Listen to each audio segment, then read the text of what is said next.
보이지 않는 목소리의 정체와 UFO.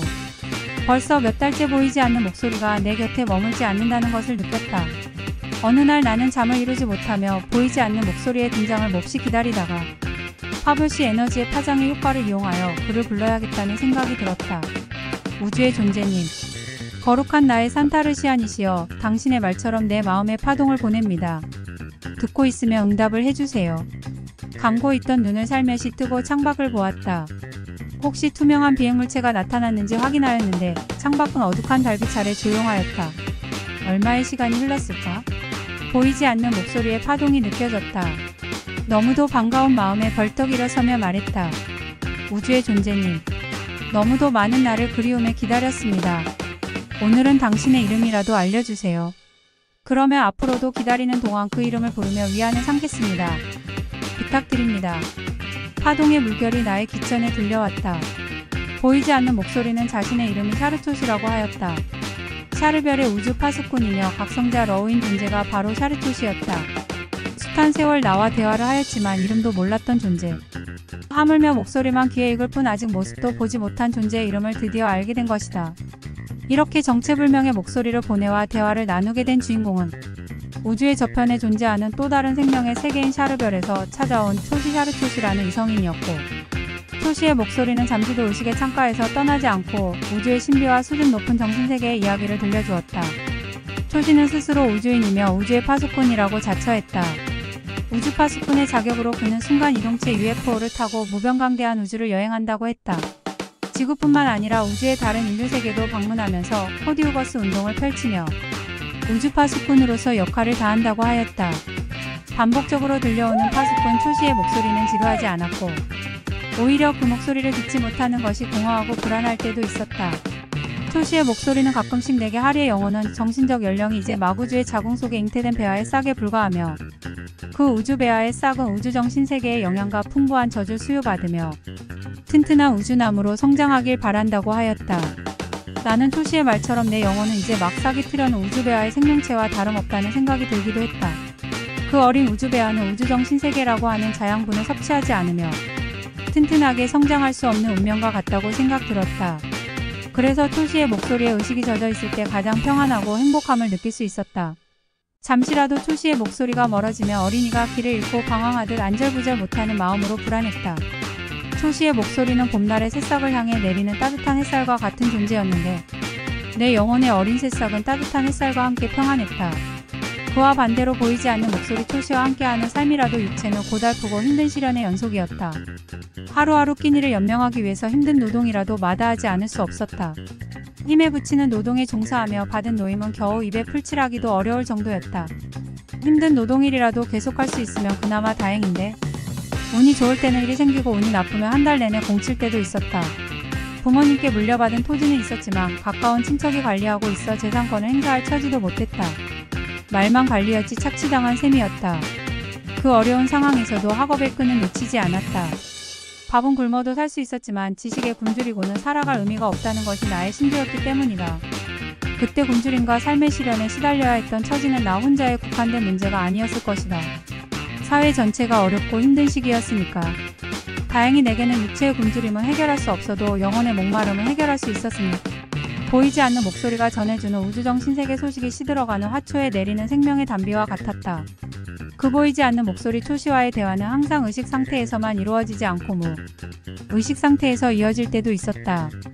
초시의 목소리는 일을 하거나 공부를 할 때도 들리고 밥을 먹거나 산책을 할 때도 들리고 심지어 잠을 자거나 꿈을 꿀 때 무의식의 창가에서 들려오기도 했다. 잠자고 꿈을 꾸면서 들리는 목소리는 마치 녹음장치에 저장된 내용들이 리플레이되며 무의식의 창가에서 맴도는 현상처럼 느껴지곤 했다. 그럴 때면 마치 인간의 몸에 영혼의 귀와 육체의 귀를 가진 두 개의 청각기관이 존재한다는 생각이 들었다. 무의식의 청각기관을 통해 들려오는 보이지 않는 목소리였지만 그 내용은 언제나 실제의 대화와 다름없이 내 속에 또렷하게 각인되었고 다른 사람과 이야기를 할 때나 일을 하는 중에도 보이지 않는 목소리와 무의식의 대화가 가능할 때도 있었다. 이 상태는 표면적인 자아와 내면적인 자아가 동시에 상이한 의식에 빠져들고 있는 상황이라고 설명할 수 있을 것이다. 그렇다고 표면적인 자아의 의식과 내면적인 자아의 의식은 서로 간섭을 받거나 상충되는 현상이 없었다. 지극히 평안한 상태에서 무의식의 내면적 대화와 의식의 표면적 대화를 서로 다른 상대끼리 동시에 진행할 수 있었다. 내면의 의식은 우주와 연결되어 있고 표면의 의식은 현실과 연결된 현상이라고 설명할 수 있었는데 그렇다고 다중인격의 상태는 아니었다. 보이지 않는 목소리는 조용하고 고요할 때만 들리지 않고 소란스럽거나 혼잡한 상황에서도 조용하게 들리며 대화로 이어졌다. 소음이 난무. 한 상황에서도 보이지 않는 목소리는 잔잔한 파문처럼 전달되어 왔다. 보이지 않는 목소리와의 대화는 혼자 있을 때만 나누지 않고 다른 사람들과 여럿이 어울려서 떠들고 있을 때도 친구와 단둘이 정담을 나누고 있을 때도 어른들에게 꾸중을 듣고 있는 중에도 이어지는 경우가 있었다. 귓가에는 또렷하게 들리는 보이지 않는 목소리의 음성이었지만 함께 있는 다른 사람의 귀에는 전혀 들리지 않는 우주 파동의 음성이기도 했다. 우주 파동의 음성은 들리지 않지만 들리는 우주의 목소리였다. 이외에도 우주에는 내가 듣지 못하는 우주 파동의 소리들이 쉬지 않고 들려올 것이란 생각이 들었다. 그 우주 파동의 소리들은 우주 삼천대천 세상과 다차원의 세계에서 들려오는 소리도 있을 것이고 지엄한 신들의 목소리도 있을 것이고 곁에서 떠나간 다정한 모습의 영혼들의 목소리도 있을 것이다. 다만 들려오는 그 소리를 듣지 못하는 것은 그 소리의 주파수를 들을 수 있는 수신장치가 열려있지 않기 때문이라고 생각했다.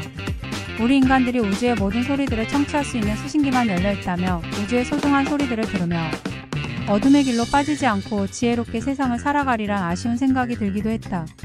우주 파수꾼 초시를 통해 들려오는 보이지 않는 목소리는 유일하게 우주의 소식을 수신할 수 있는 통로이며 보이지 않는 세상과 소통할 수 있는 행운의 목소리가 아닐 수 없었다.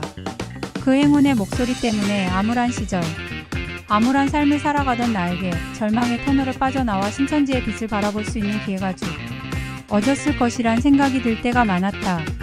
세상에는 나보다 더 큰 우주의 목소리를 들으며 상상할 수 없는 높은 경지의 의식세계에 머물러 있는 존재들도 많으리라. 그들은 나보다 더 세상을 향해 인류를 향해 던지고 싶은 화두가 많겠지만 들을 수 있는 귀들이 없어 입을 닫고 있는지도 모를 것이다.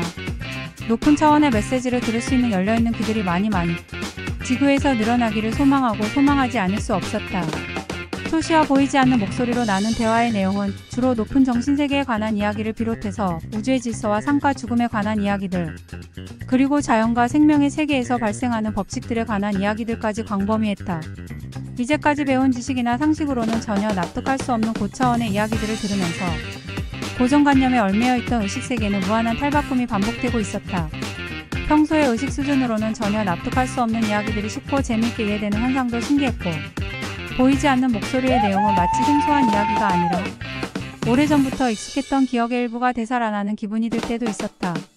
또 보이지 않는 목소리의 내용은 무의식 상태로 돌아갔을 때는 쉬운 문제처럼 인식되었다가 의식 상태로 돌아오면 난해하게 인식되는 경우도 있었다. 말하자면 현실세계의 의식이 보이지 않는 목소리가 들려주는 내용을 이해하는 데 방해가 됐다. 그러나 보이지 않는 목소리의 이야기를 이해한다고 하여 그 내용들을 전체 마음속에 수용한다는 뜻은 아니었다. 보이지 않는 목소리의 주장은 논리적으로 타당하고 실현 불가능한 일들만은 아니라고 판단을 했지만 현실 세계와는 너무나 차원이 다른 세계의 이야기들이었기 때문이다. 어쨌든 초시가 전해준 이야기들은 한마디로 무궁무진한 우주의 정보들이었고 그러한 우주 정보를 통해 의식 속에 갇혀있던 고정관념의 벽들이 허물어져 내리기 시작하는 것은 사실이었다. 고정관념의 벽이 허물어질수록 의식세계의 정신 영역은 무한하게 확대되어 갔으며 깊은 깨달음으로 세상을 달리 보는 눈이 새롭게 떠지고 있었다. 그래서 보이지 않는 목소리와 대화를 나누기 시작한 이후부터 보이는 우주는 이전의 우주가 아니라 새로운 우주였고 이제까지 생각했던 세상은 이전의 세상이 아니라 새롭게 느껴지는 세상이었다. 소위 관념의 변화가 크게 발생하고 있었으며 그러한 과정을 밟으면서 나날이 성숙되어 가는 자아를 발견할 수 있었다. 초시가 들려준 대화의 내용대로라며 우주에는 지구나 샤르별 외에도 다른 문명의 세계가 존재하며 그 중에는 샤르별보다 앞선 우주의 선진 문명 세계들과 지구보다 뒤떨어진 후진 문명의 세계들이 다양하게 존재한다는 사실을 깨달을 수 있었다. 파수꾼 초시의 설명을 듣고 난 뒤로 우주에서 반짝이는 별들 중에 이름 없이 반짝이는 별빛 하나라도 무심히 보이지 않았다. 이름 없이 반짝이는 그 어느 별빛의 세계에도 인류라는 이름으로 펼쳐질 또 다른 문명의 세계가 생명의 파동을 물결지으며 존재하지 말라는 법이 없었기 때문이었다. 무변강대한 우주의 공간에 또 다른 인류의 세계들이 서로 다른 문명의 옷을 입고 우주의 섭리를 노래하고 있을 것이란 생각이 드니 무의미하게 바라보이던 밤하늘의 모습들도 더욱 친근하고 다정한 모습으로 마음속에 와 닿는 것이었다. 초신은 좀처럼 자신의 정체를 나타내지는 않았다. 나의 Vamos ver 상처를 algumas das 시한 샤토시여. ações feitas pelo tal 언제쯤 Will 나는 당신의 até 모습을 직접 대면할 수 Vamos ver 있습니까? algumas das ações 초신은 언제나 나의 의식 상태가 무럭무럭 자라나면 볼 수 있다고 하였다. 그러던 어느 날 보이지 않는 목소리는 좋은 구경거리를 보여주겠다고 약속했다. 약속한 날짜의 시간은 밤이었고 장소는 마을에서 2km쯤 떨어져 있는 바위산이었다. 기대해도 좋다는 보이지 않는 목소리를 듣고 미리부터 구경거리 내용이 궁금했다. 그래서 보이지 않는 목소리를 향해 질문했다. 구경거리 내용을 미리 알고 있으면 안 되나요? 궁금해서 견딜 수 없어요. 보이지 않는 목소리의 주인공 초신은 말해줄 수 없고 또 미리 알면 재미가 덜할 것이라고 하였다. 아무튼 하리의 마음을 모두 빼앗길 만큼 좋은 구경거리이니 얼마든지 기대해도 좋다고 하였다. 구경거리 내용을 말해주지 않으니 그 궁금증은 더욱 커졌다. 보이지 않는 목소리는 깊은 밤에 혼자 나오기가 적적할 테니 친구들과 함께 나오라고 하였고 나의 친구들이 몹시 좋아할 것이라고 하였다. 보이지 않는 목소리와 약속한 시간은 새벽 1시였고 보름달이 환하게 떠오르는 날이었다. 이윽고 약속한 날짜의 밤이 다가왔을 때 보이지 않는 목소리의 지시대로 친한 친구 2명과 함께 바위산의 꼭대기에 올라갔다. 약속 시간보다는 2시간쯤 빠른 밤 11시쯤 일찍 바위산에 올라가서 친구들과 함께 어깨동무를 하고 큰 소리로 노래를 부르고 온 세상에 쏟아지는 고고한 달빛과 밤하늘의 찬란한 별들을 바라보며 약속한 구경거리를 기다리고 있었다. 친구들은 무슨 영문인지도 모르고 함께 따라 나와서 달빛 아래서 목이 터져라 노래를 부르며 좋아했다. 삼총사라고 불리는 우리들은 평소에도 자주 달밤에 어울렸다. 우리들의 노래는 어두운 산골짜기를 따라 길게 퍼져나갔다. 이윽고 약속 시간이 다가오자 보이지 않는 목소리는 내가 기다리던 구경거리는 이제 시작되니까 노래를 멈추고 달을 쳐다보라고 하였다. 그래서 나는 친구들과 어깨동무를 풀고 밤하늘을 바라보았다. 둥근 보름달은 중천쯤 떠 있었다.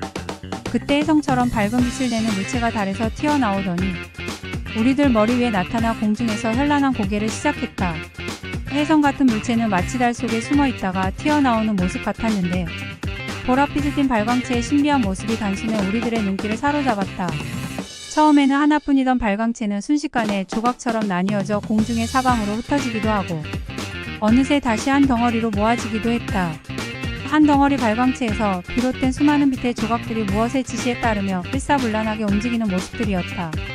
빛의 조각들은 새떼의 무리들이 움직이는 모습과 흡사했다. 하늘 높이 솟구쳤다가 땅으로 급강하하기도 하고 포물선을 그리며 멀리 날아갔다가 부메랑처럼 다시 되돌아오기도 하는 빛 조각들의 우주쇼였다. 빛 조각들의 우주쇼는 밤하늘의 불꽃놀이 축제를 연상케 하기도 했다. 그 모습을 보고 보이지 않는 목소리를 향해 질문을 했다. 우주의 존재님, 저 발광체의 정체들이 무엇이지요? 보이지 않는 목소리는 이것이 바로 초광속체 UFO의 모습이며 본래는 하나인 본체에서 새끼 UFO들이 분열하는 장면이라고 하였다. 많은 숫자의 빛 조각들마다 분열된 새끼 UFO들이 순간 이동을 하며 움직이기 때문에 일종의 착시 현상을 일으켜서 빛의 조각들처럼 보인다고 하였다. 나는 허공을 향하여 아주 깊은 마음으로 말을 하였다. 그러면 우리는 지금 UFO의 우주쇼를 바라보고 있는 셈이군요. 당신이 약속한 구경거리가 저 우주쇼인가요? 보이지 않는 목소리 초신은 이것이 약속한 구경거리라고 하였다. 그리고 4차원 문명세계의 영물인 UFO의 신출귀몰한 빛의 조각들의 환상적인 쇼를 펼쳐주었다. 밝은 보름달을 등지고 현란하게 펼쳐지는 UFO의 우주쇼는 나와 친구 녀석들의 입을 쩍하니 벌려놓고 말았다. 이윽고 순간이동 초광속체의 현란한 우주쇼는 서서히 잦아들었고 수많은 빛의 조각처럼 보이던 현상은 하나의 모습으로 돌아오기 시작했다. 초광속체가 가까이 다가오면 산처럼 크게 보이기도 하고 멀리 날아가면 별처럼 작아 보이기도 했다. 그 물체의 빛은 너무 아름답고 영롱하여 무어라 표현할 방법이 없었다. 낮에 하늘에서 투명한 빛의 초광속체를 목격한 경우도 있었고 방귀를 걷다 도깨비 불같은 발광체를 목격한 경우도 있었지만 이렇게 아름다운 밤하늘의 우주쇼를 구경한 적은 처음이었다. 우주쇼는 30분 정도 이어졌는데 그 사이에 친구들과 함께 눈도 떼지 못하고 밤하늘을 지켜볼 수밖에 없었다. 친구들은 그 빛의 정체를 혜성이라고도 하고 별똥별이라고도 하고 도깨비불의 장난이라고도 하는 등 저마다의 추측을 내놓았다. 두 친구의 설전은 끝없이 이어지려 했다. 그때 내가 언쟁을 막기 위해 진지한 목소리. 저건 별똥별도 혜성도 도깨비불도 아닌 로 말을 하였다. UFO야. 그제야 친구들도 그 말이 맞다고 생각하는 듯 일제히 함성을 질렀다. 와 그렇구나. UFO구나. 그리고 한 친구가 궁금한 듯 말을 하였다. 그러면 저 UFO에는 누가 타고 있을까? 외계인? 하느님? 아니면 하늘의 천사? 그때 무의식적으로 내가 덤덤하게 말을 하였다. 저 UFO에는 우주의 파수꾼이 타고 있단다. 그러자 친구들이 몹시 궁금한 표정으로 말을 하였다. 우주의 파수꾼이 있다는 소식은 처음 듣는데? 나는 친구들을 향하여 조용히 말을 하였다. 우주의 파수꾼들은 보이지 않게 나타나고 보이지 않게 사라지기 때문에 우리들이 모를 뿐이야. 나는 대충 이 정도로 설명해 줄 수밖에 없었다. 내가 확실한 대답을 못하고 있자 그 친구들은 각자의 생각을 말했다.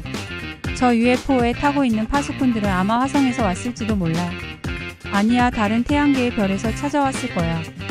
나는 친구들에게 내가 알고 있는 우주의 정보를 다 털어놓을 수 없는 점이 못내 아쉬웠다. 어떻든 UFO의 밤하늘에 펼쳐진 우주쇼는 아름다운 장관이었다. UFO의 우주쇼를 관람하고 귀가하여 방 안에 혼자 누워있는데 잠이 오지 않았다. 밤하늘을 현란하게 수놓던 UFO의 환상적인 모습이 자꾸만 눈에 어른거렸다. 보이지 않는 목소리는 UFO의 신출귀몰했던 모습에 아직까지 정신이 빠져있는 나를 향하여 앞으로도 우주 파동을 이용하면 UFO를 부를 수 있다고 하였다. 나는 초시가 들려주는 음성을 귓전을 통해 마음에 새겼다. 이후부터 초시가 시키는 대로 UFO를 부르는 신호를 배웠고 우주 파동을 이용해서 UFO를 부르면 실제로 나타났다. 때로는 희미하게 나타났다가 선명하게 나타나기도 했다. UFO는 여러가지 모습으로 나타났다. 구름 같은 모습일 때도 있었고 풍선 같은 모습일 때도 있었다. 때로는 하늘을 떠다니는 거대한 빌딩 같은 모습일 때도 있었다.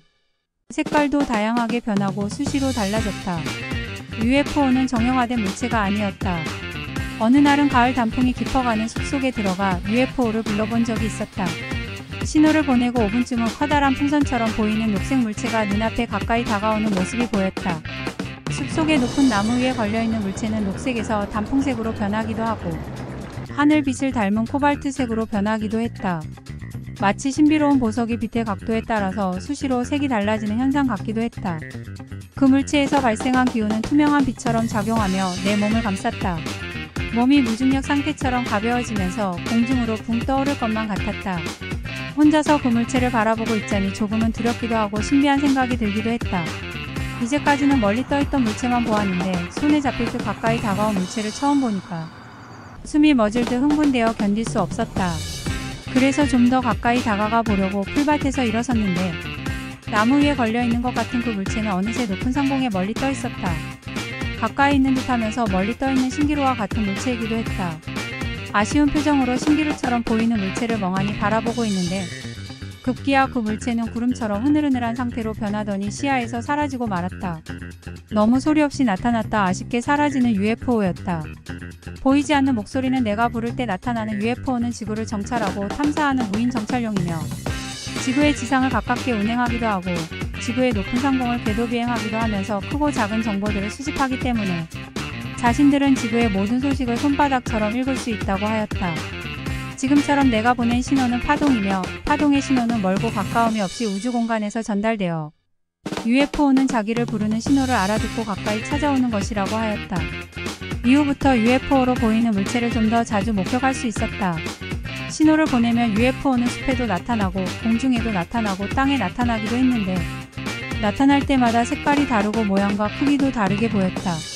어떤 경우에는 태양과 일직선으로 나타나서 전혀 모습이 보이지 않을 때도 있었고 어떤 경우에는 구름처럼 나타나서 하늘에 흘러가기도 했다. 산에 나타나 바위처럼 서 있기도 했다. UFO는 변신과 탈바꿈의 마술사인 것 같았다. UFO의 그러한 변신하는 모습을 바라볼 때마다 초시가 들려주는 고차원문 명세계의 현실이 눈앞에 가까이 다가오는 듯 했다. 우주 파동의 신호를 보내며 어느새 눈앞에 다가와 신비한 모습을 보여주는 UFO가 이제는 친구 같다는 생각이 들기도 했다. 그러나 내가 자주 바라보던 UFO는 항상 실체가 아니라 허상이거나 착시작용일 때도 많았다.